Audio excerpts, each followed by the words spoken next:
देशमा सरकारै छैन, प्रशासन सबै मर्यो सर। प्रहरी सरकारको पक्षबाट प्रहरी 10-12 जना छ, हाम्रो सहायता कोही छैन।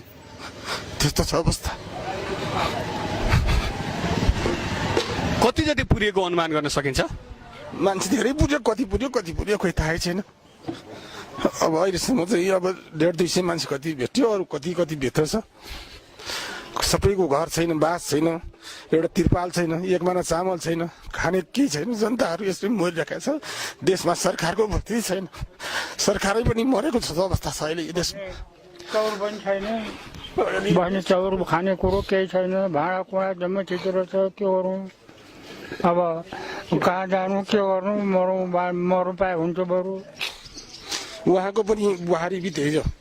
अब यहाँ लास लिएर जाने कि अब यहाँ घरमा भयो कि झिक्ने कि वस्तु भाउ सबै कुहिएर बसेको छ, झिक्नु सक्ने अवस्था छैन। उद्धार गर्नलाई अस्ति सेना अलिकति आयो, प्रहरी भाइहरू यत्तिकै मुन्टो टेकेर खानु लाउनु छैन, उनीहरू भक्कै मरेर लागेका छन्। अब यहाँ असै साहब एकजनाले चाहिँ अब यो 8-9 जना साथी लिएर लडिरहनु भएको छ। उहाँहरू बस्ने बास छैन, उहाँहरू शरणार्थी जस्तो हुनुहुन्छ।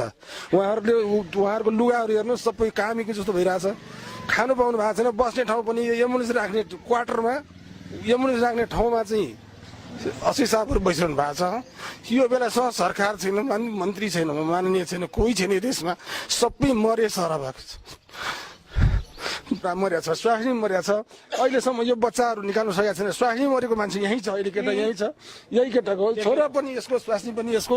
अब यो निकाल्नु पाए त्यस्तो अवस्था छ। मेरो भाइ हो, भतिजो हो। शब्द छैन, के पनि बोल्ने शब्द नै छैन।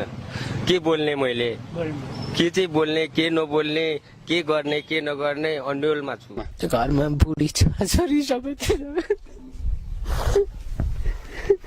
बाँचौँ, बालबच्चा हामीले कसरी पालौँ, हामीलाई यस्तो हो सर, हामी कसरी बाँचौँ। आर्मी सार्मी यहाँ पुलिस कोही आएको छैन सर, हाम्रो यहाँ कोही आएको छैन।